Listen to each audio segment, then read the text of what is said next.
북한이 정찰 위성을 쏘아 올렸습니다. 그 무렵 대통령은 멀리 영국에서 찰스 3세와 황금마차를 타고 버킹엄 궁으로 이동해 점심 식사를 했습니다.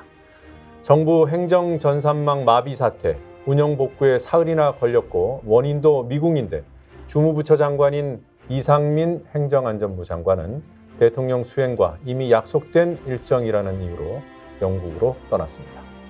대북 적대감을 노골화하고 긴장을 고조시켜온 대통령, 지난해 카카오 먹통 사태 때 강력하고 신속한 대응을 주문했던 대통령, 중요한 시점에 존재감이 사라져 버렸습니다. 이 공백이 더 커질 것이라는 전망이 우세합니다. 여당이 총선에 지면 대통령은 물러나야 한다. 조선일보까지 이렇게 직격했습니다. 공백을 메우기 위한 경쟁, 총선이 가까워질수록 더 뜨거워질 수밖에 없습니다. 이 경쟁이 정치복원으로 나아가길 바랍니다. 스픽스가 마련한 여의도 정치복원 프로젝트, 박지원 전 국정원장, 또 이준석 전 국민의힘 대표와 함께합니다. 어서 오십시오. 안녕하세요. 안녕하세요. 이 대표님, 예. 온라인 연락망 예. 지금 몇 명입니까? 48,000에서 49,000 정도 됩니다, 지금. 네. 네. 뭐 목표가 10만이었던가요? 그러니까 자연스럽게 이제 아름아름으로 들어오는 단계가 된 것 같습니다. 음. 이제 초반에 한 2, 3일 정도 언론에 관심이 뜨거울 때는 그걸 보고 이제 들어오신 분들이 뭉텅이로 들어왔다면은 예. 지금은 이제 지인들끼리 서로 이제 퍼뜨리고 있는 단계다. 이렇게 생각합니다. 이런 방식에 대해서 어떻게 평가하세요? 아니 92대 네. 4,200명보다 많았으면 이제 그만해야지. 그렇게 빨아가면 다른 당이 어떻게 살아요? 네. 그 원장님은 요즘에 좀 많이 받는 질문이 있다고 알고 있는데 네. 어떤 질문 받고 있어요? 제가 이준석 홍보대사라고 신당으로 가느냐 네. 자꾸 들으니까 저도 고려가 돼요. 아 그래요? 바뀌셨습니까? 아니요, 저는 절대 못 가요. 그렇지만은 그 질문을 많이 받는다고요. 안 가는 건 아니고 못 가신다. 못 가죠. 네. 제가 안 또 마침 가기도. 지난번에 저희 방송하고 나서 유승민 대표랑 또 방송하시는 걸 봤는데 생각보다 두 분이 옛날보다 많이 합치되는 부분이 생기셨습니다. 아니 그러니까 네. 유승민 대표하고 하면서 네. 노란봉투법 네. 이건 유승민 철학에는 절대 안 되는 거예요. 네. 물론 나도 조금 고쳐야 된다 하는 그런 생각을 가지고 있지만 그 얘기로는 얘기하지 말자. 그래서 상태를 서로 인정해 주는 거지. 그 얘기는 예를 들면은 지금 얘기했잖아요. 북한의 정찰 위성에 대해서 9.19 합의를 파기한 것. 그건 어떻게 생각하세요? 저는 9.19 합의 내용 중에서 GP, GOP 철수 같은 경우에는 저는 개인적으로 해야 된다고 생각하거든요. 왜냐하면 경계 병력이 부족하기 때문에. 그래서 9.19 합의, 저는 북한에서 사실 ICBM 도발한 거기 때문에 뭔가 지적은 해야 되지만은 9.19 합의 내용적인 면에서는 그 지켜야 될 부분이 있다는 생각을 합니다. 저는. 이렇게 보면은 이준석 대표는 스펙트럼이 굉장히 넓어요. 예. 정의당까지도 포용할 수 있는 그런 말씀을 했는데 유승민 대표는 굉장히 보수 우익이에요. 그런데 저도 그래요. 남북 간의 합의는 지켜져야 됩니다. 그렇기 때문에 제가 역사적인 6.15 남북 정상회담 특사를 하면서도 우리가 바이블로 생각한 게 박정희 7.4 공동성명, 노태우 9.19 합의입니다. 남북 기본 합의서예요. 그런데 설사 북한이 위반을 했다 하더라도 우리는 준수해라 하는 외교적 압박을 할 수 있는데 우리가 먼저 파기를 해버리는 것은 지금 사실 한미 정보 당국에서 아직 결과도 안 나왔고 예. 유엔 안보리에서 어떻게 될지도 모르는데 이건 성급했다. 그래서 저는 이명박 개성공단 폐쇄, 박근혜 금강산 관광 폐쇄에 이어서 윤석열 정부도 남북 기본 합의서 폐기를 선언한 것은 잘못됐다. 저는 그렇게 봅니다. 예. 저는 이게 저희가 그 디톡스 처음 시작할 때 두 번째인가에서 얘기했던 제가 봤을 때 윤석열 대통령의 통일정책 철학이 뭔지 모르겠다라고 했던 것과 약간 다 있는데요. 이번에도 그냥 그 사건적으로만 봤을 땐 제가 말했던 것처럼 어차피 ICBM이나 어차피 인공위성이나 그게 그거라는 건 국민들이 다 이제 알고 있을 것이고 도발로 볼 수 있는 지점도 있겠지만은 아까 말했던 건 먼저 우리가 액션으로 나설 지금 동인이라는 것이 무엇일까에 대해 생각해 봐야 되는 거거든요. 예. 왜냐하면 윤석열 정부가 들어선 이후에 북한의 어떤 제안이라든지 이런 것을 크게 던진 게 기억이 잘 안 납니다. 네, 그랬을 때 이것에 만약에 북한이 우리의 보통 남북 관계라는 거는 어느 정권이 들어서든 간에 이런 제안을 던지고 북한이 호응하느냐 아니냐에 대해 가지고 우리가 이제 국민들이 입장을 정하는 경우가 많은데 지금은 시간만 지나다가 북한이 도발이라는 것이 뭐 방사포 쏘고 이런 거는 사실 그거는 군사적 목적밖에 없으니까 제가 비난을 할 수 있지만은 그렇게 큰 위협으로 받아들이지 않는다고요. 근데 이거는 이제 모호하지만은 어쨌든 ICBM이라는 것과 연계되어 있기 때문에 더 민감하게 반응하는데 그럼 이 정부는 어느 방향으로 대북 관계 이끌고 싶은 건가에 대해서 좀 명쾌해졌으면 좋겠어요. 예. 예전에 우리 MB 때 기억하지만은 MB 때는 뒤늦게 우리가 좀 알긴 했지만은 앞에서는 상호주의 얘기하면서도 뒤로는 임태희 실장 같은 분이 가가지고 끝없이 교섭을 하지 않았습니까? 그래서 그런 걸 어떤 기획을 하고 있었는데 지금 제가 아는 한도 내에서는 그런 움직임이 잘 보이지 않는다. 박근혜 정부는 통일은 대박 하면서 이제 움직임이 있었는데 약간 좀 아쉬운 측면이 있습니다. 예. 그렇기 때문에 이번에 에이펙 회의에 가서도 예.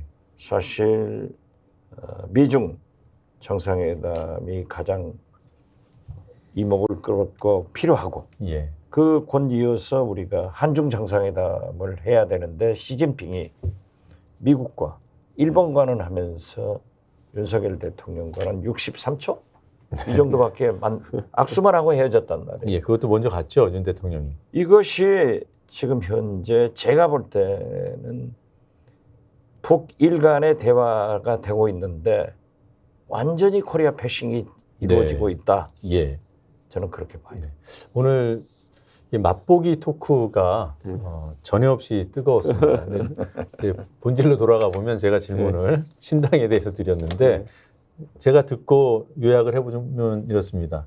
이준석 신당하고는 같이 할 수 있다. 아 그래요? 근데 이준석, 유승민 신당과는 같이 할 수 없다. 그런 말씀이신 것 같습니다. 저는 그건 아니에요. 저는 그거 아니고 스펙트럼이 넓어서 대화가 된다. 네. 그래요. 예, 알겠습니다. 자, 오늘 근데 유승민 의원도 스펙트럼이 괜찮은 편입니다. 경제 정책으로 가면은. 아니, 근데 안보에 대해서는 굉장히 유승민 의원이. 안보 유승민. 예. 경제는 그렇죠. 예, 근데 안보에 대해서는 굉장히 강직합니다. 유승민 의원이 좀. 예, 언제 유승민 대표를 모셔서 3자 토론 한번 해보죠. 한번 해보죠. 예. 네, 오늘 준비된 주제 토론 본격적으로 시작해 보겠습니다. 먼저 첫 번째 주제 영상 확인하시겠습니다.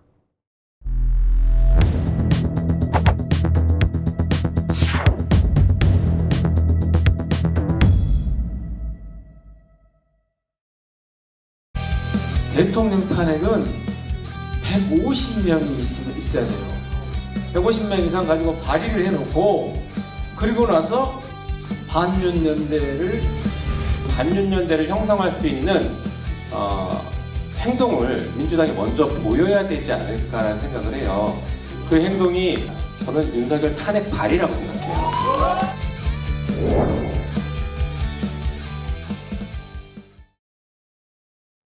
네, 현역 민주당 국회의원들 입에서 윤석열 대통령 탄핵이 공개적으로 거론이 됐습니다. 이 문제 잠깐 살펴보죠.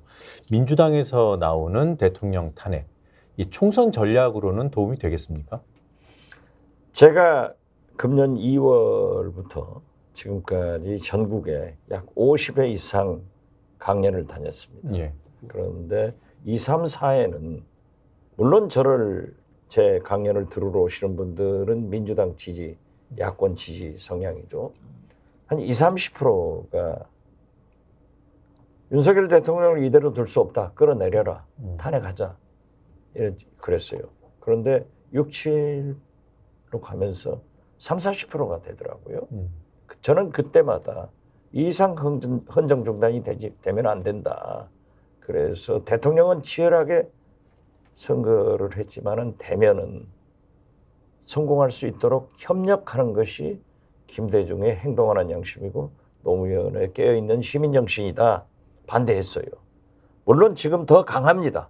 예. 제가 주말에 해남안도 진도를 다니더라도 왜 저한테 그런 소리를 하느냐, 끌어내려라 하는 요구가 있지만은 저는 민주당에서 제도권 공당에서 대통령의 탄핵 소리가 먼저 나오는 것은 아니다. 네.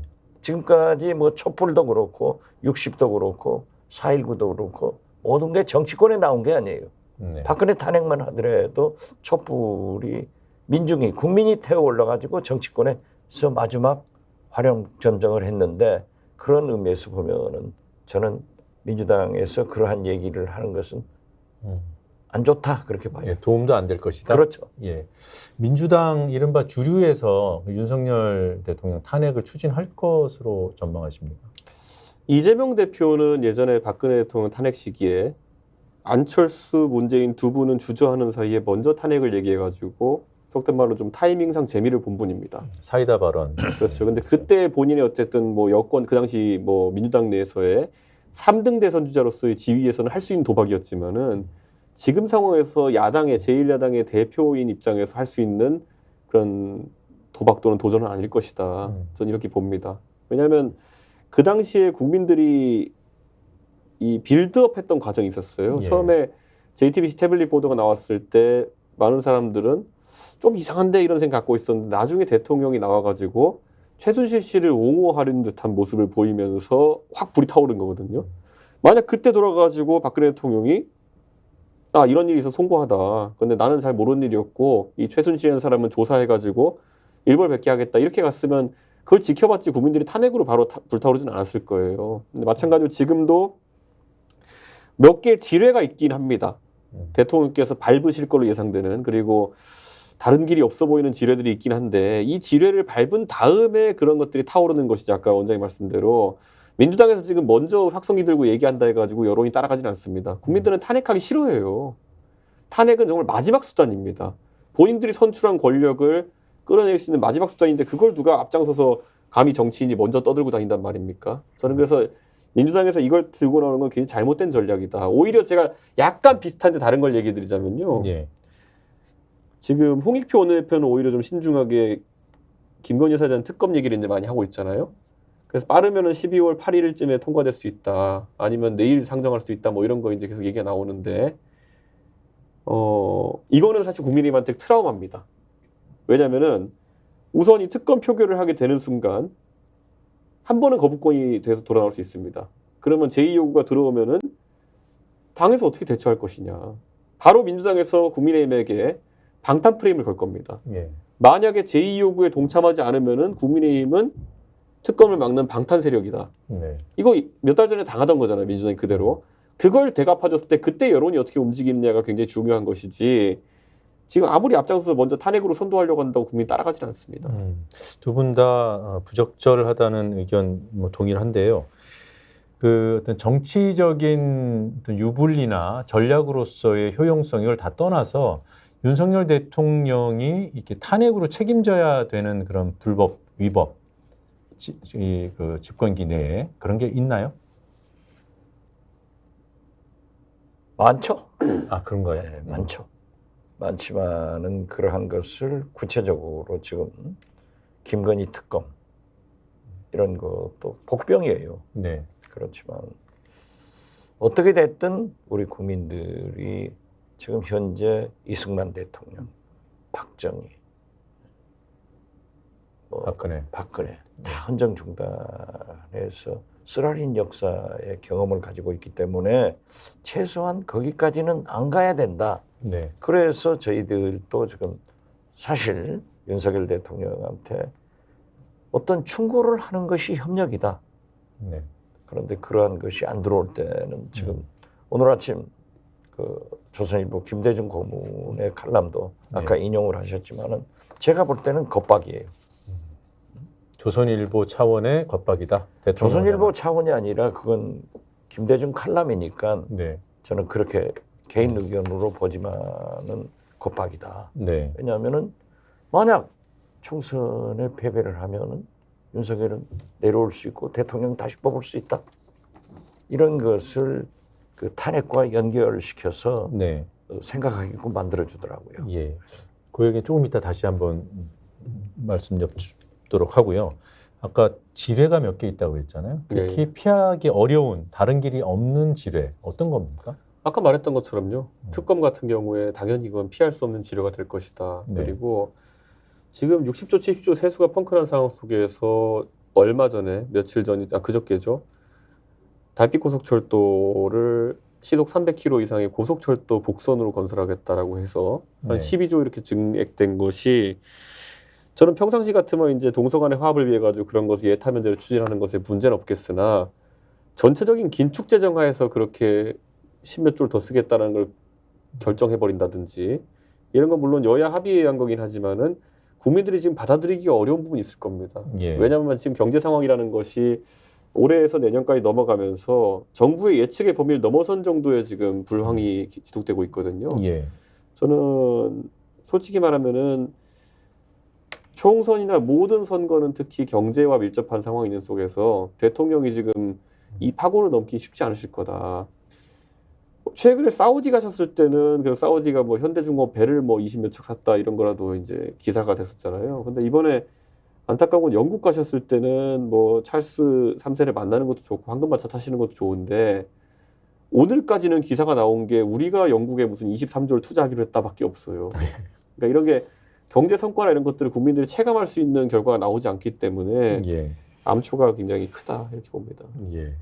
아까 뭐 처음에 지적하셨지만은 북한에서 ICBM-류 발사체를 발사할 때 황금마차 타고 관광 세계 홍보해 준 것 아니에요? 아마 우리나라 관광객이 영국 방문은 많이 늘어날 거예요. 좀 전에 달빛철도 말씀하셨는데 그건 어떻게 보시면 잠깐만 그 얘기 좀 해보죠. 글쎄요. 저는 구체적 내용을 모르는데 오늘 뭐 3분인가 2분 빨라지는데 네. 6조를 예. 들어야 된다. 네. 그러니까 단선 일반 철도를 네. 복선 고속철도로 하겠다 그래서 네. 한 4조에서 6조 들던 게 12조, 13조까지 들게 만든다는 네. 거거든요. 글쎄요. 예, 이게 그러니까 지금 그 지나가는 노선을 보면 대구하고 광주를 잇는데 예. 그 사이에 정체하는 역들이 다 이제 인구가 감소하는 지역이라 얼마나 많이 이용하겠냐라는 현실적인 기준으로 보면 별 실익이 없다라는 게 반대하는 사람들 지적이고 더 그러한 늘어날 것이다. 뭐 그런 이런 기대도 있죠. SOC가 있으면은 생활이 편리하기 때문에 경제 발전도 되고 인구가 증가할 수도 있어요. 네. 그런데 그 유명한 88 고속도로, 음. 그 노태우 대통령 때 이제 광주, 대구, 광주 고속도로가 2차선이었습니다. 네. 시멘트로 됐어요. 네. 그래서 죽음의 고속도로라고 불렀는데 그걸 4차선으로 지금의 고속도로를 만든 것은 제가 당시 최경환 원내대표한테 부탁해가지고 부총리가 네. 해준 거거든요.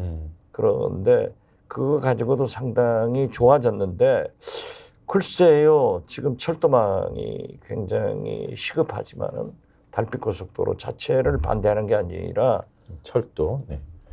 그렇게 많은 투자를 해서 2, 3분 빨라지는 것을 가지고 지금 그런 재정 운영의 우선순위가 되는가 네. 이 문제에 대해서는 파퓰리즘 아니에요? 그러니까 우리가 봤을 때 부산과 이제 광주를 잇는 또는 목포를 잇는 게 경전선 철도거든요.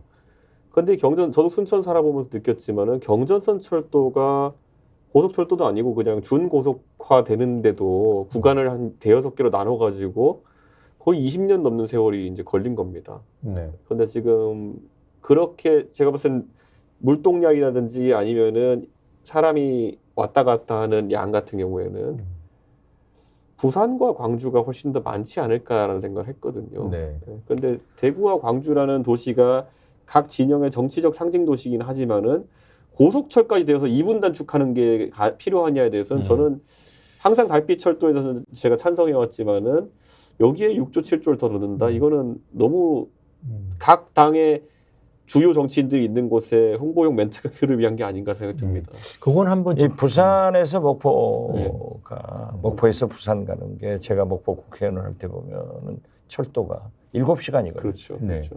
그런데 부산에서 통영 순천까지는 전철로 돼 있는데 여기에서 광주까지는 공사 일반 철도로 하고 네. 광주에서 목포까지는 공사도 안 했어요. 네. 그러다 이제 그걸 연결시켰는데 그 광주 보성에서 목포까지가 1조 5천억이었습니다. 지금 공사가 되고 있고 내년에 개통되는데 이것도 다행히 전철로 올라갔어요. 이게 되면은 목포 부산 간 부산 목포 간 2시간 15분에 돌파할 수 있다. 네. 그런데 이러한 것을 약간 업그레이드 시키면은 KTX가 되면은 1시간 40분에 개통될 수 있는데 예. 지금 달빛 고속도로 대구 광주 광주 대구도 필요하지만은 사실 인적 교류나 경제적 교류를 위해서는 부산 목포간이 더 필요하다. 저는 그렇게 봐요. 뭐 달빛 철도 노선은 이제 이미 정해진 거고요. 이제 이거를 뭐 예타 면제를 하는데 이걸 고속 철도로 할 것인가 그리고 네. 복선으로 할 것인가 이게 그 2, 3분 빨라진다고 그 돈을 들일 수 없다는 이견이 없을 것 같고요. 네. 복선을 해두는 거는 이후에 이제 늘어났을 때 이용객이 네. 늘어났을 때 노선을 증편하는 문제 때문에 그걸 고려하는 것 같은데 그때 가서 해도 늦지 않아요. 예, 그거는, 사실 목포 부산 이것도 내년 개통이에요. 네. 그래서 차라리 그러한 것들의 투자 우선순위를 그걸 내년에 개통하면은 고속철로 좀 업그레이드 되면은 더 좋지 않느냐 그런 생각을 갖습니다. 예. 근데 제가 이제 굳이 말하자면요. 이게 달빛 고속철을 지금 한 10조 원 정도 거의 증액할 수도 있는 상황인데 그러니까 10조 원 정도면은 대구가 한 인구가 250만, 광주가 150만 해가지고 400만 인구거든요. 물론 네. 근교까지 좀 있긴 하겠지만은 한 사람당 거의 한 가족당 1,000만 원 이상씩 쓰는 프로젝트가 될 겁니다. 그렇기 때문에 저는 최적화된 판단하는 게 굉장히 중요할 것이다. 예. 예, 이런 생각합니다. 게다가 세수가 펑크난 상황, 긴축 재정한다는 상황도 고려를 해야 된다 이렇게 이해하겠습니다. 자, 이제 다시 본 주제로 돌아가겠습니다. 새길로 너무 오래 샜습니다. 네. 지금 준비된 그래픽 하나 보실 텐데요. 조선일보 김대중 주필의 칼럼입니다. 네, 어제자 실렸던 내용인데 4월 총선 대차 대조표라는 제목으로 돼 있고요. 내용을 제가 중요 내용만 간단히 읽어보겠습니다. 국힘, 국민의힘이 선거에서 패배하면 윤 대통령의 정부는 사실상 기능을 상실한다. 제가 읽고 있는 부분만 키워놨습니다. 국민의 과반이 대통령을 불신한 것이기 때문이다. 대통령의 임기 안에 또 다른 선거는 없다. 그래서 마지막 평가다. 더욱이 기고만장한 좌파 세력의 폭주 앞에서 대통령은 촌각도 살아남을 수 없다. 탄핵 압박을 얘기하는 것 같습니다. 레임덕이 문제가 아니다.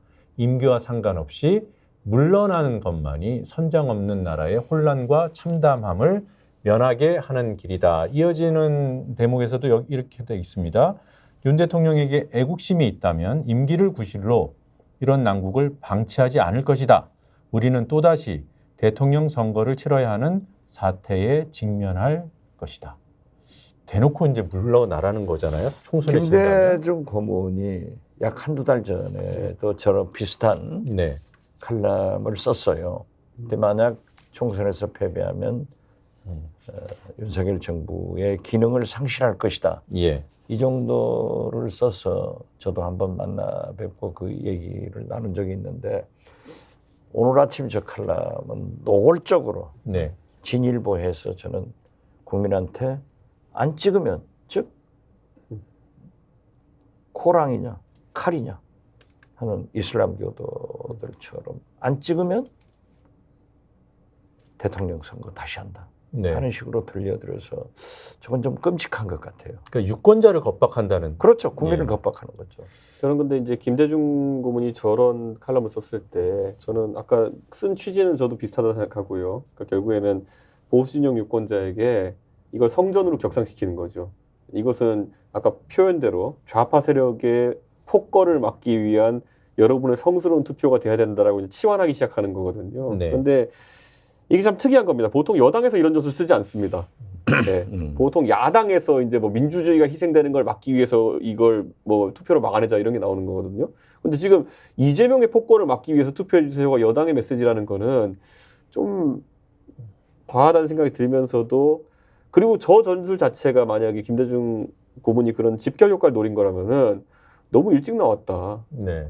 우리가 보통 뭐 양치기 소년까지는 아니지만은 이 비상소집 같은 것도 너무 자꾸 하다 보면 나중에 이완되거든요. 예. 지금 이미 지지율 위기가 왔기 때문에 총선이 100일 넘게 남았는데 비상소집하는 거 아닙니까 지금. 네? 얼마나 결집되는지 보자 이런 거를. 그래서 저는 좀 의외다. 그리고 김대중 고문이 쓰신 칼럼을 보면은 윤석열 대통령의 협치 가능성은 배제했기 때문에 이 얘기가 나오는 겁니다. 예.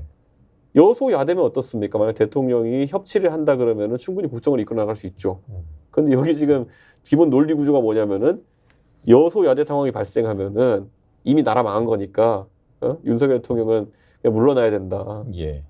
협치의 가능성을 부정하는 겁니다. 그 목적은 뭐 유권자 국민 겁박에 있을지 몰라도 이게 딱 글 내용 자체로는 현직 대통령의 사퇴 가능성을 언급한 그런 부분도 좀 도드라져 보여요. 이게 유권자들한테 정말 필자가 원하는 방향으로 효과가 미칠까요? 저는 그렇게 미치지는 않으리라고 생각합니다. 예. 이미 약 70%의 우리 국민은 대한민국 최대의 개혁은 윤석열 대통령이 변해야 된다는 거예요. 예.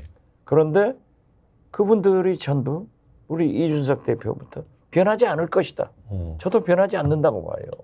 그렇기 때문에 정치를 살려야 모든 것이 풀릴 것인데 저 칼럼 내용은 협치를 부정하고 예. 좌파 너희들이 잘못하고 있다 하는 것으로 책임을 전가하고 있기 때문에 자기 반성 없는 그러한 면피는 통하지 않는다. 저는 그렇게 봐요. 예. 그 칼럼 내용은 이 정도로 보고요. 아까 김건희 특검법도 말씀을 하셨는데 그걸 대통령이 거부할 것이다. 지난 회에도 두 분께서 이렇게 공히 전망을 해주셨고 그렇게 되면 국민의힘 여당은 굉장히 곤혹스러운 입장, 뭐 대통령은 말할 것도 없고 국민의힘 의원들도 곤혹스러운 입장에 처할 것이다. 그게 이제 제2 요구가 왔을 때 거부권을 행사한 이후에 제2를 했을 때 여당의 선택은 이 물음에 그렇죠. 대한 이제 답변이 나와야 되는 거잖아요. 그렇죠. 어떻게 답변할 것 같습니까? 저는 이런 겁니다. 옛날에 한미 FTA 가지고 이제 처음에 2011년, 12년 이렇게 19대 총선 앞두고 민주당이 명단을 돌렸어요. 한미 FTA 뭐 찬성 의원입니다, 뭐 반대입니다 이렇게 했는데 사실 그때만 해도 한미 FTA는 그렇게 찬반이 뚜렷하게 갈리는 주제는 아니었습니다. 예. 오히려 노무현 대통령께서도 한미 FTA를 추진하시기도 하셨고, 그런데 이런 사안 지난번에 보면은 그 정치적으로 아주 중요한 사안들 이재명 대표의 체포 동의안에 대해 가지고 누가 찬성이냐 반대냐 명단 만들잖아요. 예. 근데 그것마저도 그 민주당 당내 문제입니다. 근데 여기서 지금 문제는 뭐냐면은 방탄 프레임이 씌워진다는 건 선거 앞두고 최악이거든요. 네. 예를 들어 지금 이 상황에서 국민의힘 의원들이 어차피 무기명 투표니까 의사를 표시할 수 있는 방법은 표결에 참여하거나 안 하거나이거든요. 네. 그럼 저는 여기서 저도 이제 보고 있습니다. 과연 표결에 참여 안 하는 의원이 나올 것이냐. 그 정도가 할 수 있는 소극적 저항의 최대치가 아닐까 그런 생각을 합니다. 그 제2 요구를 하면 200표가 필요한 거잖아요. 저는 3분의 제2요금 이전에요. 그러니까 홍익표 민주당 원내대표가 언제 할 거냐 그 시점을 잘 조절하고 있는데요. 네. 김건희 특검의 필요성은 국민 70%가 지지를 하고 있습니다. 해야 돼요. 네. 이것이 법치국가 윤석열 대통령이 말씀하시는 공정과 상식의 일인데 만약 신당 창당 후 국민의힘이 공천이 시작된 그때 네. 김건희 특검이 국회에서 통과된다고 하면은 윤석열 대통령이 거부권 행사하려고 하더라도 국민의힘에서 신당에서 엄청난 반대가 있을 거예요. 네. 그래서 저는 그 시점을 전술 전략적으로 잘 조정해서 하면은 국민이 바라는 대로 특검은 된다. 저는 그렇게 봐요. 그 말씀은 신당이 최대한 그 특검법 1차 통과가 첫 통과가 네. 최대한 늦춰지고 그래야 이제 신당이 창당돼서 의원들이 모이는 어떤 시간을 확보할 수 있지 않습니까? 저는 그렇게 봐요. 기다려줘야 네, 되니까. 왜냐하면은 12월 말까지는 앞에 계시지만은 이준석 대표도 27일 무슨 말씀을 하신다고 예고를 했는데 저는 작년부터 금년 말까지는 명분을 축적해서 국민의힘에서 윤석열 대통령에 의거해서 윤핵관 시대에서 검핵관으로 넘어가는 검찰의 다수를 영남 등 공천을 할 때 예. 신당은 성공한다. 그러면은 교섭단체도 등록하고 기호도 3번 되고 국고 보조도 받을 수 있어요. 네. 그것을 저랑 안철수가 해본 거예요. 제 경험이에요. 그런데 그때는 이제 국민의힘도 굉장히 어려워지는 거예요. 예. 또 국민 여론은 들끓고 하는데 여기에다가 김건희 특검 70%를 국민이 원하는데 이걸 대통령께서 거부권 행사를 한다고 하면은 안 된다 하는 그러한 요구가 폭발처럼 퍼질 거다. 저는 그렇게 봐요. 그러니까 저는 홍익표 원내대표 입장에서도 두 가지일 것 같아요. 결국에는 정치적인 면을 봤을 땐 늦추는 게 맞고요. 수사 그 자체로 봐가지고 수사의 성과를 통해 가지고 압박하려면 최대한 땡기는 게 맞습니다. 뭐냐면 특검이라는 게 준비 기간이 한 달 반에서 2달 정도 있고요. 그러면 지금 12월 초에 하면은 1월 한 중순이나 말쯤부터 특검이 뭔가 행동을 하기 시작할 겁니다. 그렇게 되면요. 공천 자체가 묻혀버립니다. 여당 같은 경우에는. 네. 이게 공천 신청을 해야 되나 말아야 되나부터 이게 굉장히 폭탄 리스크거든요. 그런데 만약에 12월 말쯤에 이제 표결하고 뭐 제2호국까지 사용하고 이렇게 해서 한 1월 초쯤에 이제 특검 준비가 시작되면은 한 3월 가가지고 이제 가시적인 어떤 움직임이 나오는 거거든요. 그때는 공천 절차는 거의 끝나갈 때라 가지고 예. 선거 자체는 또 어떻게든 꾸역꾸역 흘러갈 겁니다. 그런데 이게 땡기면 땡길수록 2월, 1월 사이에 가장 이제 국민적 관심이 개혁과 공천에 쏠려 있는 상황 속에서 오도 가도 못하는 상황이 나올 수 있어요. 그러니까 저는 국민의힘 입장 속에서는 지금 가장 바라는 게 비명계의 빠른 이탈을 바랄 겁니다. 물론 그렇다고 비명계가 뭐 특검에 반대표를 던져주지는 않겠지만은 비명계를 그래서 지금 이상민 의원이나 아니면 뭐 양현자 의원도 그렇고 비명계 의원에게 입당을 손짓하잖아요, 계속. 예. 예. 그 규모가 어디까지 될지 이제 관심을 가지고 있는 거겠죠. 한 15명에 20명만 흘러나와도 뭔가 표결을 막을 수 있지 않을까라는 생각을 하게 될 겁니다. 근데 그렇게 많이는 흘러가지 않을 그러니까 저도 그런 생각이에요. 그러니까 그래서 헛된 꿈이긴 한데 그런 의도를 충분히 가지고 있을 것이다. 그리고 홍익표 원내대표도 그 가능성은 보고 있을 것이다. 왜냐하면 표결이 늦어지면 늦어질수록 거취의 불안함을 가진 사람들이 다른 행보를 할 수 있는 건 사실이긴 하거든요. 그래서 민주당도 표결 시점을 무한정 늦추지 못할 거다. 예. 민주당도 마찬가지로 공천에 불안한 사람들이 많거든요. 예. 의원들이. 그러니까 그러한 것을 잘 보고 있을 거예요. 그러면 만약에 이제 최대한 땡긴다고 했을 때 네. 예, 이제 뭐 어떤 수사가 개시되는 실질적인 시점을 판단할 수도 있겠지만 국민의힘을 이제 압박하는 기간을 최대한 늘리겠다는 거 아니겠어요? 근데 그 현실적으로는 김진표 의장님을 잘 아시는 분들은 김진표 의장님이 소위 끄트머리 일정보다 땡겨서 하실 가능성 거의 없다. 김진표 의장님이 어떻게든 이게 정치적으로 풀어라고 하시면서 12월 말이 거의 마지막 데드라인이거든요. 그때까지 끌고 가실 거다라 보는 예측이 우세한데 어쨌든 김진표 의장님도 민주당 출신이다 보니까 당에서 강한 요구가 있을 수는 있겠다. 예. 이런 생각을 합니다. 이것은 민주당이 요구하는 게 아니라 국민의 요구예요. 뭐 어떻게 표현하시던지요. 제가 국민의 봤을 때는. 70%가 찬성하는데 예. 국민의힘 내부에서 이탈표가 나올 가능성 없을까요? 있을 가능성이 있어요. 왜냐하면 현역 의원들이라고 하는 것은 지상 목표가 공천인데 예. 자기가 불안했을 때 지난번 이재명 대표 체포 동의안 가결하듯 그런 결과가 나올 수 있기 때문에 저는 홍익표 원내대표의 전술 전략을 잘 하고 있을 것이다. 예. 그런데 의외로 보면은 홍익표 원내대표가 그러한 면에 탁월하더라고요. 네. 제가 원내대표를 3번 해봐서 잘 이렇게 보여요. 보이는데 탁월해요. 네. 지금 국민의힘 이탈표가 제2에 필요한 그 의석수를 채우려면 한 20여 표 정도? 아, 그건 기대도 하지 마십시오. 그건 한 표도 안 나올 겁니다. 안 나올 겁니까?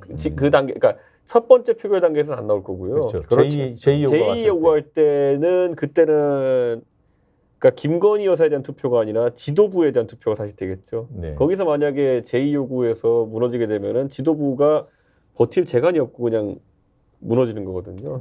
저는 그래서 한동훈 장관의 정치 참여도 그 전까지는 이루어질 가능성이 없다. 예. 왔다가 갑자기 제2 요구권 두드려 맞고 예. 이상하게 되면은 바로 망가지는 거니까 저는 그 이후에 그래서 한동훈 장관이 개각에 포함이 안 된다는 의미는 그런 거다. 특검 표결 뒤다. 아, 한동훈 장관 개각이 포함 안 된다 그래서 언론들은 중요한 사람이니까 뒤로 밀었다. 이른바 이제 조용필 효과를 노리고 그런 거다. 이렇게들 분석을 하던데 다른 분석이시네요. 사실 한동훈 장관 입장에서는요 일찍 가봤자 할 게 별로 없어요. 지금은 법무부 장관으로서 오히려 어디 뭐 무슨 센터 방문했다 이런 게 기사가 되는 거지. 나와 있으면 이제 명분을 만들어서 움직여야 되는 거거든요. 저는 한동훈 장관의 거치는 인요한 혁신위원장은 저는 오늘 모 방송에 나가서 80점을 줬어요. 예, 예. 잘 지르고 시원하게 하고 있다. 그렇지만은 그 실천이라고 하는 것은 의결도 김기현 지도부에서 실천도 김기현 집행부에서 하기 때문에 안 된다. 내 쥐꼬리처럼 된다 했더니 자기를 쥐꼬리로 표현한 것으로 알고 내가 폭남은 박지원이 뭐 추락한다. 그래서 80점 후하게 주신 거 아닙니까? 아니 그러니까 폭로 안 하죠. 뭐 윤석열 정권에서 박지원을 뭐 카펫 깔아줄 리는 없잖아요. 고양이 지 생각하지 말고 해라. 그러니까 제가 그런데 예. 제가 볼 때는 그래요. 12월까지 이제 인요한 위원장은 계속 진짜 사이다 같은 혁신안을 내놓잖아요. 국민도 지금 저렇게 됐으면 언론도 집중 조명을 해주는데 그 실천을 김기현 지도부에서 의결하고 집행부에서 집행하려면은 임기가 끝나야 돼요. 예. 그러면은 저는 그 책임을 실천할 수 없어요. 윤핵관들이 어떻게 봐요? 절대 안 움직이니까. 그러면은 그 책임을 김기현 대표가 물러가면은 자동적으로 내년 1월 초에 한동훈 시대가 열어줄 것이다. 저는 네. 그렇게 봐요. 근데 최근에 보니까 김기현 대표와 이제 윤석열 대통령의 관계가 굉장히 감정적으로 가고 있다는 생각을 하긴 합니다. 그러더라고요. 예, 근데 원래 그런 분 아니거든요, 김기현 대표가. 굉장히 많이 괴롭힌 것 같습니다. 예. 윤 대통령이 김기현 대표를 예, 예전에 이제 저희 국회의원들, 저희 당 의원들끼리 있을 때 농담이 뭐냐면요. 저희 김세현 의원님이라고 있으세요.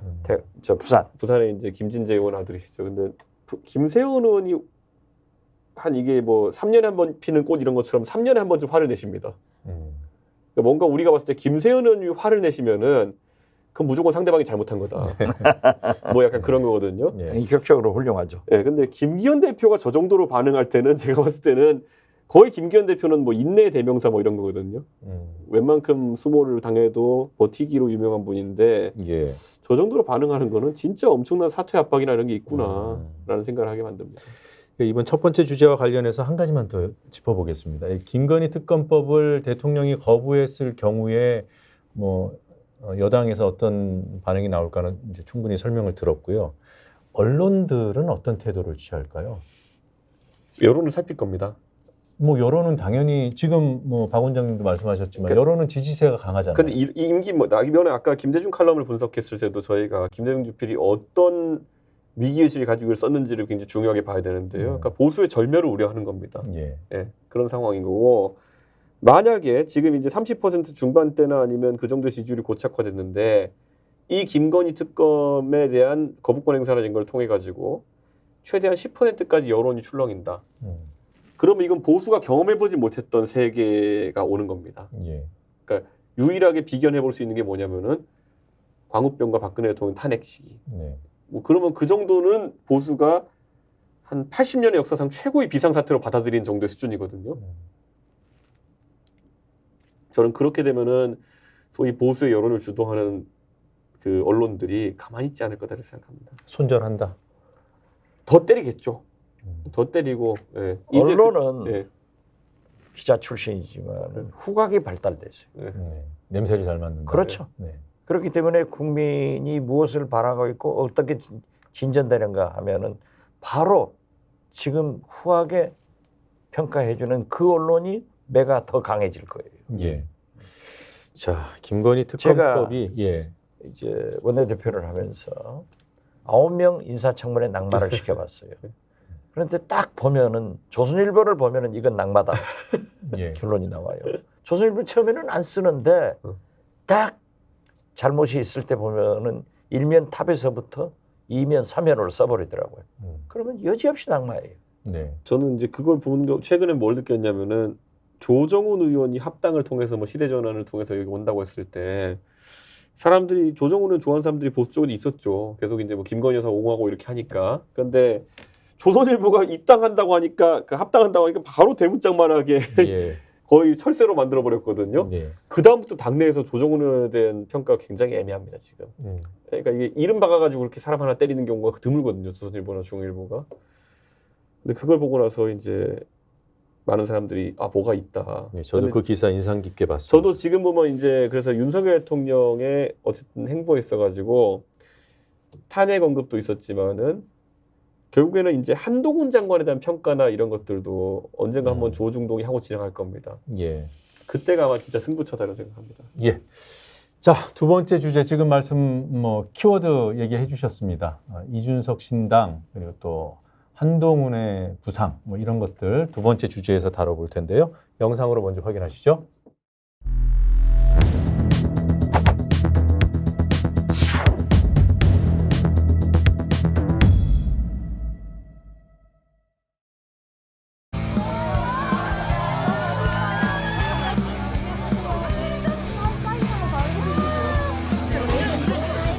저는 이런 중요한 일이 많이 있고요. 중요한 일을 열심히 하겠다는 말씀 정도 드리겠습니다. 이준석과 또 한동훈이 동지가 되는 날도 올 수 있다.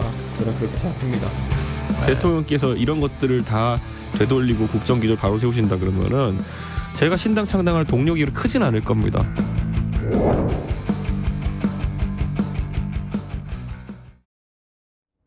네, 제목으로 확인하셨지만 뜨는 이준석 그리고 누군가 띄워주는 한동훈 이렇게 비교를 해봤습니다. 먼저 이준석 신당 얘기부터 해보죠. 과연 신당이 출연하기는 하는 건가라는 그런 의문이 여전하긴 합니다. 또 그런 의문을 당사자 스스로 만드는 측면도 없지 않아서 당사자 계시니까 직접 물어보죠. 아니 그것은 예. 흥행을 잘 하고 있더라고요. 그거 다 전략인가요? 흥행사야, 흥행사. 네. 그래도 질문 던지겠습니다. 네. 대통령의 변화와 또 공개적인 사과, 반성 네. 이런 것들을 여전히 기대하고 있습니까? 근데 가능성이 그거 제가 있다고? 말하잖아요. 기대하지 않는다. 기대는 안 한다. 네, 그리고 이제 그게 사과도 저한테 할 필요 없다. 국민들한테 사과하면 된다. 예. 뭐 저는 그 말에서 한치도 벗어나지 않고 계속 얘기하고 있고요. 다만 이제 민주 진보 진영에서는 예전에 대선 때 봉합 과정이라는 걸 통해 가지고 몇 번 당했다 생각하고 있기 때문에 마지막까지 믿지 않는 거겠죠. 네. 네. 어, 믿을 수가 없는 거겠죠. 그 디톡스에 나오셔서 이 대표께서 하신 말 중에 그 대선 때 네. 윤 대통령이 이 대표가 낸 숙제를 풀었잖아요. 점수가 얼마인지는 모르겠지만 하여튼 흉내는 냈어요. 네. 인사도 하고. 네. 그런 상황이 올 수 있다. 왜? 윤석열 대통령은 본인에게 위기가 닥쳤을 때 자세를 낮추는 그런 성향이 있다. 예. 그렇게 말씀하셨어요. 예. 그래서 길이 없어? 그럼 일단 사과해서 이준석 붙잡자 이럴 수 있지 않을까요? 그런데요, 그러기에는 더더욱 마음의 여유가 없어진 것처럼 보여요. 그리고 지금 이제 제가 항상 병법에서 금하는 것이 축차 투입이라고 뭔가 내리막길일 때 자꾸 뭘 물타기하고 집어넣고 이렇게 해서는 안 되는 거거든요. 바닥을 찍은 다음에 올라갈 때 투입해야 될 자원들이 지금 내려가는 걸 막기 위해 투입되고 있어요. 네. 가장 대표적인 예가 한동훈 장관이 정치 참여할 것처럼 저기 다니고 있는 모습부터 이렇게 되는 거거든요. 진짜 전쟁은 1월부터입니다. 모든 정당의 총선에 있어서. 1월 전에 투입할 걸 지금 투입하고 있어요. 예. 우리 우크라이나 전쟁만 본다 하더라도요. 처음에 포탄 다 써버리니까 포탄이 없어서 여기 빌려오는 게 급하잖아요. 지금 총선 앞두고 보급 문제가 생길 겁니다. 네. 네, 새로운 이슈를 만들어낼 동력이 떨어질 것인 게 지금 제가 이제 이 기사를 보고 놀았던 게 뭐냐면 한동훈, 원희룡, 박민식 삼각편대를 띄워가지고 이렇게 한다 그랬는데 이 삼각편대가 뭔가 각자 비중이 맞아 보이지도 않고요. 예, 여기 이게 다 누가 하나 소원될 때마다 누가 같이 따라오거든요. 한동훈 장관은 제가 봤을 때 김건희 여사의 친분이나 아니면 검찰 이런 게 떠오를 테고 원희룡 장관은 양평고속도로 같이 소환되는 거거든요. 예. 박민식 장관은 홍범도 같이 소환되는 거거든요. 이게 전략일 수가 있나라는 생각을 제가 하는 거예요. 각자 개개인으로부터는 물론은 다 저랑 친하고 이제 훌륭한 분들이지만은 이 세 개 패키지는 왠지 각자 상징하는 게 윤석열 정부의 실정의 상징 같은 것들이거든요. 네. 근데 이걸 왜 띄우는 거지 지금? 네. 이런 생각을 좀 합니다. 정치 구단의 눈에는 이 정치는 생물이고 또 의외성이 늘 있다 이런 말씀 자주 하셨어요. 타협 가능성 없습니까? 본인이 아니라고 하긴 하지만 그래도 한번 여쭤봅니다. 저는 그건 아닌 것 같은데 이준석 대표한테 제가 감히 하나 충고를 해주고 싶은 것은 유승민 전 대표와 조금 더 소통을 해서 함께 가는 것이 좋다. 네. 그런데 어쩐지 네. 유승민 전 대표는 좀 동떨어진 얘기를 자꾸 해나가더라고요. 예. 그래서 거기에서 네. 전력이 약화될 수 있지. 윤석열 대통령과는 한 번 속아봤으면 됐지 2번 속아요? 변하지 않는다니까요. 네. 나는 그 문제는 아니라 그렇게 봐요. 어젠가요? 그저께인가요? 그 YTN에서 갑자기 무슨 관계자 발로 이준석이 무슨 총리직을 요청했다 이런 말이 나와가지고 네. 제가 그런 말도 안 되는 오보가 있을 수 있냐. 차라리 제가 요청하면 전권윤리위원장을 요청하지 뭐 이랬거든요. 근데 천하람 변호사가 이제 저랑 이제 사석에 있어 농담한 게 뭐냐면은 대표 이러다 잘못하면은 국무총리보다 더 큰 자리가 제안 오겠다. 그래서 내가 야 국무총리보다 더 큰 자리가 있냐 그랬더니만은 이러다 영부인 제안하는 거 아니야? 뭐 이런 얘기까지 하더라고요. 그러니까 이게 지금 되게 웃긴 게 대통령 주변에 있는 분들도 이럴 때는 같이 좀 조용히 하면서 있어야 되는데 두서없이 자꾸 뭘 던지는 거예요. 그래서 그 전에 뭐 총리 얘기 나오기 전엔 저한테 무슨 중소기업 벤처부 장관을 제안했다라는 말 나오는데 전 들어본 적이 없어요. 그러니까 이게 뭐냐는 거죠. 예. 그러니까 전혀 깊은 고찰도 없고 긴장감도 없고 그리고 이걸 꼭 이런 거예요. 뭐 징계 취소하는 걸 대단한 아량이냥 베풀면 더 확인하게 만들고 네. 저는 듣지도 못했는데 언론을 통해 가지고 무슨 중소기업부 장관을 한다 그러니까 더 열받고 총리 이건 완전히 저 죽이려고 달려드는 거 아니냐 이런 생각이 들고 그 총리설과 관련된 보도는 제가 뭐 누가 기사를 썼는지는 모르겠습니다만 네. 제 한때 동료였거나 네. 후배인 네. 기자였을 것 같아서 네. 혹시 이 대표께 확인을 하던가요? 아니요 저는 확인받은 관계자 발로 쓰는 뭐 기사들은 많은데 네. 또 당사자한테 확인을 해야 되잖아요. 저는 딱히 저한테 확인한 게 없습니다. 뭐 주변 사람한테도. 뭐 저한테 전화가 왔는지 모르겠지만 제가 통화를 한 건 없습니다. 제가 전화번호 모르는 기자였으면은 네, 좀 속상합니다. 이럴 때. 네, 이 정도 하고 유승민 전 대표. 그거 한번 얘기해봐요. 네. 잘 커뮤니케이션 소통이 잘 되고 있어요. 최근에 만난 게 언제입니까? 오며 가며를 봤지만은 둘이 허심탄회하게 정치 얘기를 안 한 지는 솔직히 지난 대선 이후로 없는 것 같아요. 네. 그 온라인 지지자 그 연락망 구축하는 그런 네. 방식 네. 또 유승민 전 대표는 모르는 상태에서 오픈된 거죠? 그렇죠. 신당에 관해서는 아직까지 어떤 상의를 구체적으로 하고 있는 상태는 아닙니다. 아니 계속 저런 말씀을 해서 네. 저도 뭐 거짓말이 아니겠지 했지만은 긴가민가 했거든요. 네. 그런데 유승민 전 대표하고 토론을 하면서 제가 한번 물어봤더니 진짜더라고요. 네. 그리고 김종인 네. 소위 신당의 갓파더라고 제가 이름을 붙였어요. 예. 그 선배를 만나서도 물어봤더니 이준석하고 유승민 얘기 잘 안 해? 그러시더라고요. 네. 그래서 이건 사실이구나. 제가 볼 때는 좀 신당의 범위가 커야 돼요. 예. 이준석 혼자보다는 유승민 좋은 이미지를 가지고 있고 저와는 정체성은 다르지만은 상당히 그 신망받는 그런 분이라고 하면은 함께 잘 소통해서 어깃장이 안 나와야 된다. 저는 그렇게 봐요. 저는 전혀 가능성을 닫아두지 않고 그걸 바라보고 있고요. 그러니까 이게 참 무엇이 가능성? 어깃장이 나는 것? 아니요 그러니까 같이 할 가능성. 같이 할 가능성을 열어놓고 있다 이렇게 보시면 될 것 같고 저는 우리나라에 이제 제가 그래도 항상 신뢰하고 또 이렇게 소통하는 원로랄까요 중진들이 있고 한데 김종인, 유승민, 홍준표 이 세 분은 왜 서로 싫어하시는지 잘 모르겠어요. 그러니까 저랑은 다 각자 개별적으로는 제가 뭐 여쭙고 이렇게 통하는 게 있고 한데 이 세 분이 서로 약간 물고 물리는 관계가 있는 것 같아가지고 제가 왜냐하면 홍준표 시장하고 유승민 전 대표 경쟁자이고 그렇죠. 그러니까 앞으로 포텐셜이 네. 대통령 후보로서 한번 붙을 입장이니까 뭐 그런 경쟁 의식도 있는데 지금 말씀하니까 김종인 전 대표도 그렇게 유승민 전 대표에 대해서 좀 부정적 얘기를 저한테도 하시더라고요. 그래요? 내가 캐치를 했어요. 근데 제가 아는 적어도 경제학자거나 경제학에 좀 일가견 있으신 분들은 서로 경제학에 대해서 상대를 신뢰 안 하세요. 약간 그런 측면이 왜냐면 이제 각자 경제라는 게 어쨌든 각자가 지지하는 정책과 학설이 있기 때문에 아니 그분들은 좋다 이거지. 예. 그러면 가장 당사자인 예. 이준석, 유승민은 어쩌냐 이거지. 저희 언제든지 얘기할 수 있는 상태입니다. 김종인 대표가 조언을 하시잖아요. 예, 예. 유승민 전 대표를 만나라 또는 같이 좀 더 적극적으로 소통해라 이런 조언은 안 하시나요? 그런 건 딱히 없죠. 근데 그거는 뭐 아까 말했던 세 분 그리고 뭐 김무성 대표가 한 네 분 정도 이 네 분 간의 관계는 제가 조직도를 한번 그려드릴 수 있는데요. 화살표로 좀 특이합니다. 이게 그래서 제가 어떻게 실타래를 풀어나가야 될지가 좀 헷갈리긴 합니다. 예. 그러면 제가 질문을 예.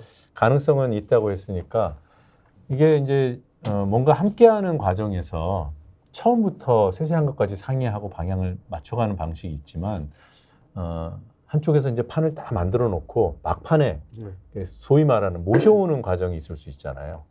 그렇게 모셔오는 대상자 중에 한 명으로 이승민 전 대표를 생각합니까? 그러니까 저는 그렇게 보기에는 또 뭐가 있냐면요. 결국에는 또 여기서 한국 사회에서 나이 이론이 동작하게 되면요. 제가 무슨 예를 들어 당주가 돼가지고 다 모셔오는 형태라는 것이 실현 가능하지가 않아요. 네. 제가 그런 걸 너무 저도 잘 알고 있기 때문에 그런 의도는 진짜 아닙니다.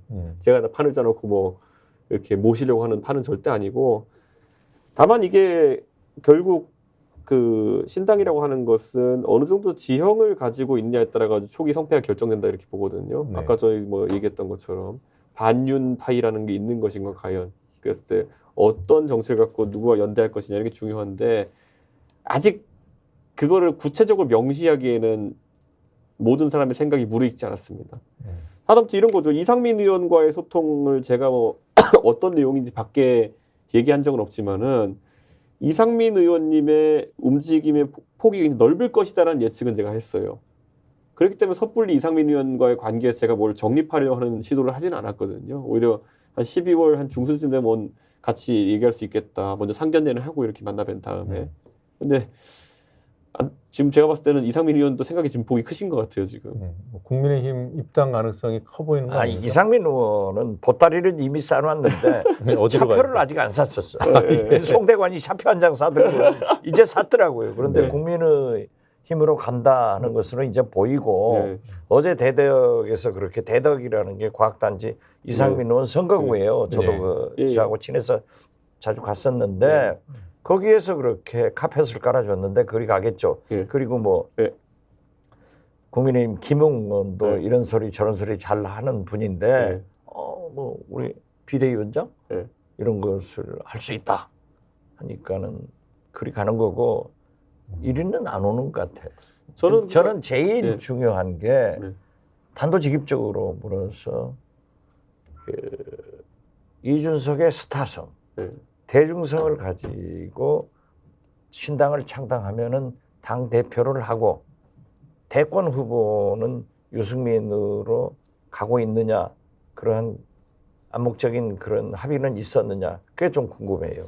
이게 이제 박지원 원장님은 이제 박지원 안철수 모델이 이제 성공 모델로서 머리에 자리하고 계시기 때문에. 아니요. 저는 안철수하고 그런 얘기 안 하죠. 당연히 근데 나는 저희가 외견상으로 봤을 때 그 당은 박지원 대표가 당을 다 만드시고 안철수라는 대선 후보를 업고 선거에 투입된 당이었어요. 아니 그렇죠. 그러니까 예. 호남에서 승리했으니까 예. 내 경험으로 보면은 영남 지역은 호남에 거의 배 이상의 의석이 많으니까 저 계산은 그래요. 그 신당이 분명히 50석은 된다 하는 것은 거기서 보는데 그게 이제 문제다 이거지. 자, 유승민 전 대표가 함께하지 않을 경우에 유승민 이준석 당이 아니라 이준석 신당일 경우에 의석 예상을 다시 한번 해주십시오. 같이 하면 50석. 그러면 한 10석은 빠질 거예요. 네. 근데 저는 이제 유승민 의원하고의 관계 같은 경우에는 저는 사실 공통으로 아는 사람들이 많기 때문에 내용은 계속 전달받습니다만은 저희가 이제 되짚어봐야 될 건 이 건이 있어요. 뭐냐면 저희가 지난 3월 달에 전당대회를 할 때 그때 천하람 변호사가 대표로 나갔잖아요. 지난번에 말했지만 사실은 그때 이미 라인업을 정하기로는 제 머릿속에는 당연히 그때 유승민 대표가 뭐 밖에 방송 나오시고 하면서 나올 의사를 표명했던 거라 좀 봤으니까 유승민 대표, 그다음에 최고위원 김웅, 허은하, 그다음 밑에 이제 청년 최고위원 천하람 정도 이렇게 생각해가지고 팀을 짜서 내가 뒤에 서포트해줘야겠다는 생각을 하고 있었어요. 근데 유 대표가 결심을 안 하시고 막판에 갑자기 접으시면서 천하람 변호사 갑자기 대표 후보군으로 나가게 되고 이렇게 됐던 거거든요. 이번에는 그런 일이 발생하지 않게 그것보다 일찍 소통을 할 겁니다. 그래서 제가 바로 그걸 지적한 거예요. 유승민 의원의 성격이 네. 여러 가지로 재고 있다고. 지금도 윤석열 대통령이 바뀌고 어쩌고 저쩌고 하면 자기는 안 간다 어쩐다 하는데 그걸 잘 아시기 때문에 그러면 됐어요. 말 안 해도 뻔합니다. 무슨 소리? 제가 가서 얘기하자 그러면은 딱 이렇게 하자고 딱 이렇게 딱 그래 니는 왜 생각하나? 라고 저한테 되물으실 거예요. 근데 거꾸로 제가 그 답이 아직 준비가 안 됐습니다. 그러니까 제가 가서 물어보면요. 어떻게 하실래요? 물어보면은 분명히 그래 니는 왜 생각하나? 그 다음에 제가 이제 답이 준비되어 있어야 되거든요. 근데 제가 머리가 좀 그때 복잡합니다. 지금. 네. 그러니까 만나려면 뭐 그렇게 물어보면은 뭐 당연히 같이 해야죠라는. 그러니까 물어보러 가는데 제가 답을 만들어서 가야 되는 거예요. 그러니까 이 얘기는 같이 할지 말지 본인이 지금 결정을 못했다는 거예요. 그것보다 이제 제가 봤을 때 저도 스스로도 감내할 수 있는 신당의 범위가 어디까지냐. 아까 박 원장이 너무 잘 설명하신 게요. 경제적으로는 유승민 의원이 굉장히 넓은 스펙트럼을 가지고 있는데 안보나 이런 측면에 있어가지고는 때때로 그게 어떤 당을 같이 하는데 제약을 크게 거세요. 가장 대표적인 게 바른미래당 할 때 박지원이랑은 안 한다. 햇볕 정책 때문에. 그래가지고 민평당은 하신 거 아닙니까 그때. 그렇죠. 예, 그러니까 그걸 제가 알기 때문에 오히려 조심스럽게 저는 제가 가서 이번에 오히려 유승민 대표한테 강단 있게 얘기하려 그러면은 이번에 제가 봤으니 이런 사람들이 오려고 하는데 우리가 현실적으로 이렇게 꺼야 되지 않겠습니까라는 얘기를 하려면은 좀 더 가시화가 돼야 됩니다. 왜냐면 지금 가가지고 아무 이 얼개가 없는 상황에서 가서 하잖아요. 그럼 또 이런 이론적인 관점에서 나옵니다. 나는 뭐 이런 데는 안 된다 뭐 이래버리면은 그게 이제 가이드라인이 돼버리거든요. 이제 머리가 아픕니다. 오케이 거기까지 잘 알고 계시면 잘 하고 있는 거예요. 예, 저도 이제 조금 이해가 됩니다. 뭐 조금 이제는 선도가 떨어져 버렸어요. 네. 아까 내리막길에 투입하는 거 아니다라는 얘기를 딱 듣는 순간에 오늘 준비한 한동훈 장관에 대한 얘기들 싹 빼버릴까요? 굳이 그 얘기해야죠. 할까요? 해야죠. 네, 지금 그러면- 현재 가장 핫한데 네. 나는 한동훈 장관이 네. 국무위원으로서의 일탈된 행동을 하고 있다. 금도를 지켜라 이거죠. 그렇기 때문에 저는 누구든지 총선에 나갈 수도 있고 대통령이 나갈 수도 있어요.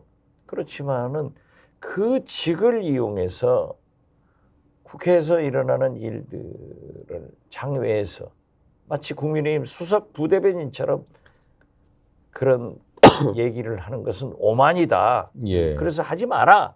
그리고 뭐 대구에서 저도 사진 많이 찍혀요. 많이 찍어요. 아마 이준석 대표는 더 많은 스타일. 예.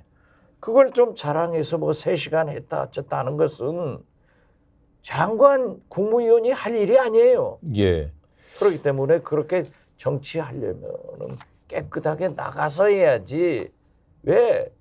아니 뭐 대전 울산도 국민은 세금 우리가 낸 세금 법무부 예산 가지고 돌아다니면서 선거운동하느냐. 이것은 공무원의 정치적 중립 사전선거운동 이게 잘못이다. 예. 저는 그래서 민주당도 좀 야무지게 해라. 네. 법사위를 소집해서 제동을 걸어야지 저렇게 두느냐 하는 거예요. 저는 근데 대구 일정과 다르게 대전 일정은 그 지역에 우리 당 현역 의원도 없고 조직도 약하다 보니까 누가 나오냐 안 나오냐에 관심 별로 없었거든요. 근데 울산쯤 가면은 굉장히 곤란해지는 사람들이 있을 겁니다. 김기현 대표가 울산이잖아요. 그럼 김기현 대표의 관계 고려했을 때 우리 당 관계자들 중에 나갈 사람들이 누가 있을까가 이제 핵심이거든요. 예를 들어 한동훈 장관이 울산에서 공개적으로 나타났는데 뭐 시의원이 도의원 이런 사람들이 가서 꽃다발 준비해가지고 막 이러고 있고 하잖아요. 그러면은 김기현 대표에게는 굉장히 모멸적인 순간이 될 겁니다. 그건 모멸을 당하더라도 예. 떠오르는 그러니까 저는 이게 아까 김기현 대표 마음이 되게 상한 상태일 것 같은데 그런 처참하지. 행동의 의미를 한동훈 장이 알고 했다 그러면은 도발이고요. 모르고 했다면 약간 그거는 배려가 부족한 거거든요. 지금 눈에 보이는 게 없어요. 대통령이 눈앞에 어른은 하는데 네. 윤석열의 길을 가고 있다고. 네. 그래서 저는 한동훈 장관은 윤석열 대통령과 일란성 쌍둥이다. 그러니까 저는 제가 만약에 이건 한동훈 장관이 제가 만약에 제 컨설팅하는 클라이언트였으면 제가 이런 말 했을 거예요. 지금 국민의힘이 만약에 총선을 내일 한다면 몇 석 정도 할 것이라 한동훈 장관이 예측하냐. 거기에 대해서 우선 인식이 올바르냐를 봐야 돼요. 저는 지금 상황에서 연동형이면 100석 언더로 간다고 제가 얘기한 상태이기 때문에 저는 그 분석을 하고 있는데 국민의힘에서는요. 선거 이기는 지휘관 또는 망한 상태에서 그걸 겨우겨우 일정선 이상을 지켜낸 사람 정도가 대접받습니다. 그 말인즉슨 이준석까지 선거를 이기거나 박근혜가 선거 이기거나 아니면 예전에 박근혜처럼 탄핵 역풍 받아가지고 막 80석, 70석 얘기 나오는데 121석을 했어. 오, 역시 박근혜가 네. 선거의 여왕이다. 이런 평가를 받아야 되는 거거든요. 한동훈 장관이 본인의 역할이 뭔지를 이제 봐야 되는 거거든요. 이게 지휘를 하고 아니면은 자기 신이 얼굴을 팔아가지고 150석을 넘길 수 있는 상태에서 선거하는 거냐. 아니 아니면 그것이 죽을 땅을 살리는 이게 왜냐면 이게 윤석열 시나리오는 이건 죽을 땅을 살려준 게 나야 이거거든요. 그것이 일반적인 정치 문법이에요. 네. 그런데 오늘 한동훈 메시지는 좋더라고. 네. 여의도 사투리 안 쓰고 5천만 국민의 단어를 쓰겠다. 네. 이런 건 좋은 얘기예요. 그렇지만 그것은 검찰 출신들은 그러한 정치를 생각하지 않아요. 윤석열 대통령이 지금 현재 실패하고 있는 것이 명령을 하잖아요. 그렇기 때문에 윤석열 대통령은 한동훈 법무부 장관을 황태자로 잘 키웠단 말이에요. 한동훈 장관도 잘 엔조이해서 지금까지 온 거예요. 이거 뭐 국민들이 박수 치니까 나는 됐다. 하지만은 우리 국민들이 어떤 국민인자 이거죠. 예. 제2 검찰공화국 윤석열 한동훈으로 이어지지 않는다. 그래서 네. 한동훈 얼굴에서 윤석열이 보이는 거예요. 안 돼요. 예. 저는 그래서 저는 마지막으로 이제 이걸 말씀드리면요.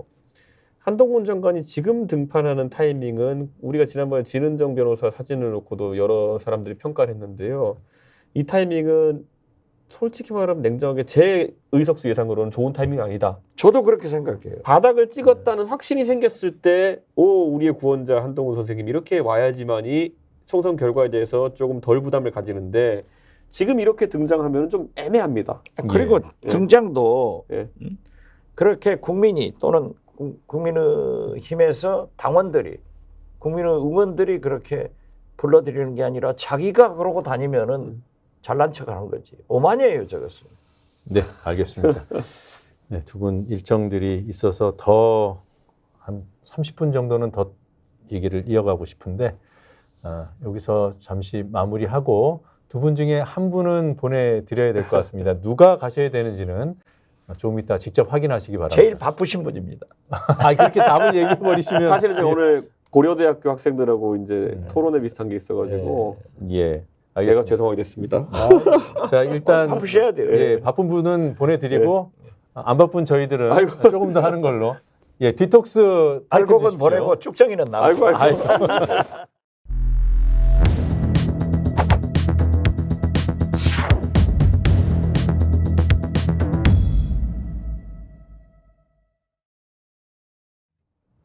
네. 이준석 대표는 고려대학교 강의 일정이 있어서 특강 일정에서 갔습니다. 이게 세 잔인데 하나 고르시죠 먼저. 그래도 핑크가 좋네요. 오늘은 이 녹색. 오케이. 예. 한동훈 장관 얘기를 잠깐 했는데 대구에서 한 얘기 있잖아요. 한번 잠깐 그 녹취를 한번 들어보시고 여쭤볼게요. 네. 저는 평소에 대구 시민들을 대단히 깊이 존경해 왔습니다. 제가 그렇게 생각하는 이유는 첫째로 우리 대구 시민들이 처참한 6.25 전쟁 과정에서 단 한 번도 적에게 이 도시를 내주지 않으셨고요. 그리고 둘째로 산업화 과정에서 산업화를 진정으로 처음 시작하셨고 다른 나라와의 산업화 경쟁에서 이긴 분들이기 때문이다. 그리고 마지막으로 대구의 굉장한 여름 더위를 늘 이기시는 분들이기 때문에 존경합니다. 네, 치열한 입시 경쟁을 뚫으셔서 그랬는지 이기는 걸 참 좋아하는 것 같아요. 대구 시민들이 뭐 전쟁도 이기고 산업화에서 경쟁에서도 이기고 더위도 이겨서 존경한다는데 검찰 아니에요.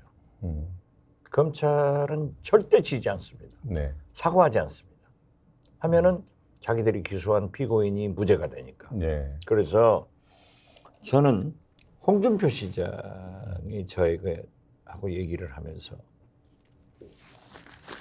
형님, 내가 검사 티를 물을 빼는데 3선 되니까 8년 지나니까 빠집디다. 근데 저 사람들이 어떻겠어요? 그 다음 얘기는 제가 소개하지 않을게요. 예. 그 아까 5천만의 언어를 쓰겠다 한동훈 장관이 네. 직접 한 말이에요. 네. 근데 대전에서 그 얘기를 했죠. 근데 이어서 한 얘기가 탄핵 언급하면서 고위공직자가 세금 빼돌려 가지고 일제 샴푸 쌌으면 그거야말로 탄핵감이다. 헌재에서 인용될 거다. 이런 얘기를 했어요. 그런데 누가 봐도 이재명 대표 얘기하는 건데 이재명 대표가 실제로 세금으로 샴푸를 샀는지 그걸 묵인했는지 지금 확인된 게 아무것도 없잖아요. 그렇죠. 그런 상태에서 그러니까 검찰은 법무부 장관한테 이재명 대표의 수사 결과를 다 보고하고 있다. 네. 그렇게 봐야 되고 한동훈 장관은 공무상 취직한 비밀을 누설하고 있다. 예. 피의사실 공표하고 있는 거 아니에요. 그리고 본인이 또 판사도 아니잖아요. 그렇죠. 네. 그래서 5천만의 언어가 이게 가당키나 한 말인가 이런 생각이 물론 들었습니다. 지금 현재 뭐 네.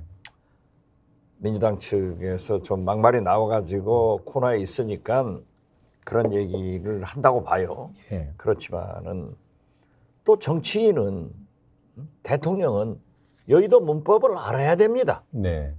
지금 현재 윤석열 대통령의 가장 치명적인 실패의 원인 중에 하나가 정치를 모른다는 거 아니에요. 여의도 문법을 모르니까 당신도 여소야대니까 협치가 가장 필요하다 해놓고 예. 안 해버리니까 지금 이 결과가 오는 거예요.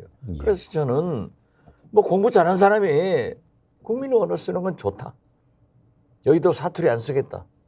그것도 공부를 해라 이거죠. 예. 예. 이 얘기만 더 해보죠. 이낙연 전 총리가 지금 몸을 푸는 겁니까? 어떻습니까? 저는 또 그렇지도 않다고 봐요. 그런데 이낙연은 이준석이 아니에요. 그래서 신당 창당으로 가지 않는다. 저는 그렇게 보는데 최근에 한겨레 신문 성한용 대기자하고 인터뷰한 그 내용을 저도 다 읽어봤어요. 예. 그런데 그 미국에서 귀국했을 때의 사용했던 그 언어하고 다 비슷하더라고요. 뭐 저는 이낙연 전 대표로서는 하실 말을 했다. 이 정도는 봐줬어요. 네. 그런데 이번에 문화일보하고 하면서 전우의 시체 위에서 응원가를 부를 수 없다. 예. 이건 아무도 아니에요. 이건 아니에요. 왜냐하면 그것은 바로 이재명 대표가 소위 비명계 공천 학살을 할 것이다. 그러니까 내가 공천 학살당한 그 전우들 시체 위에서 총선을 도울 수 없다 하는 건데 이것도 공갈이에요. 그리고 그것은 팩트가 틀려요. 또 같은 당내이기 때문에 제가 만약 이낙연이라고 하면은 이낙연 전 대표는 그러한 염려가 있다고 하면은 직접 혹은 간접적으로 시스템 공천, 제대로 공천을 잘해야 된다 하는 의사를 이재명 대표에게 또는 민주당 지도부에 전달하는 것이 순서이지 지금 학살당해서 죽은 사람이 없는데 전우의 시체에서 이런 얘기를 하는 것은 마치 이낙연 언어가 아니다. 저는 그렇게 봐요. 예. 그러니까 아직 룰이 확정이 안 돼 있는 그렇죠. 상황이죠? 아무것도 안 됐죠. 예. 저도 지금 공천 문제로 누가 공천을 가지고 확신할 수 있어요. 예. 아니, 제가요. 예. 처음에 민주당 공천 받을 때 손학규 대표가 천하의 김대중 대통령 앞에서 박지원 비서실장하고 예. 김홍업 의원은 반드시 공천하겠습니다. 5번은 약속했어요. 그런데 공천 안 주더라고요. 예. 이만큼 무서운 것이 공천인데 그 얘기를 해야지. 예. 지금 이준석 대표가 자리에 없으니까 그동안 계속 뭐 홍보대사 자처하시면서 좋은 얘기 해주셨잖아요. 없으니까 뒷담화를 좀 해보시면 어떨까요? 뭐가 약점입니까, 이준석 대표는? 저는 좀 이제 요즘 MZ 세대, 젊은 세대들이 사실 이준석 대표는 제 손자 정도 되는 사람 아니에요? 나이 얘기하시면 안 아니, 됩니다. 어떻게 예, 됐든. 네. 그런데 요즘 젊은 세대니까 저러지만은 너무 혼자 끌고 가면은 정치는 안 된다. 함께 가라. 네. 그래서 제가 아까 유승민 전 대표가 조금 동떨어진 소리를 하고 있는데 그게 짙어지면은 어렵다 네. 하는 그런 얘기를 했는데 그게 좀 단점 같아요. 네.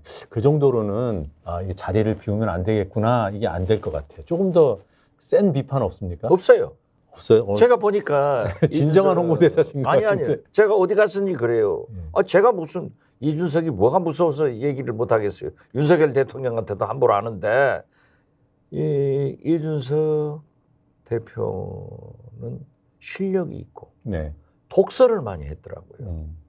그리고 어휘 선택력이 좋고 그 사이 3번 낙선을 하고 국회의원 예. 윤석열 대통령한테 핍박을 받아서 내공이 의외로 많이 쌓였더라. 그런 나는 긍정적인 것을 보는데 딱 단점이 있다고 하면은 함께 가라. 네. 정당은 정치는 혼자 못해요. 네. 그렇기 때문에 저는 예를 들면 그 얘기 하잖아요. 저는 우리 민주당에는 왜 이준석이 없고 천하람이 없냐. 내가 이탄희 의원 등 젊은 사람들하고 대화하면서도 그런 얘기를 했어요. 예. 근데 탁월한 젊은 청년 지도자지만은 함께 가는 모습을 보여라. 그래 그걸 더 공부해야 된다. 더 참아야 된다. 예. 그런 얘기하는 거. 독설은 좀 줄여야 됩니까? 그러면? 독서는 뭐 하지 않던데요. 아까 독설도 한다고. 독선적이라고. 그러죠? 독선적이지. 예. 알겠습니다. 야, 너무 많이 남았는데. 이제 먹어야죠. 네. 그럼 방송 마무리하고 좀 예. 편하게 드시는 걸로 하겠습니다. 예. 자, 마무리는 저희 둘이 하죠. 예. 제가 정치하면 복원을 외쳐주십시오. 정치 보건! 고생하셨습니다.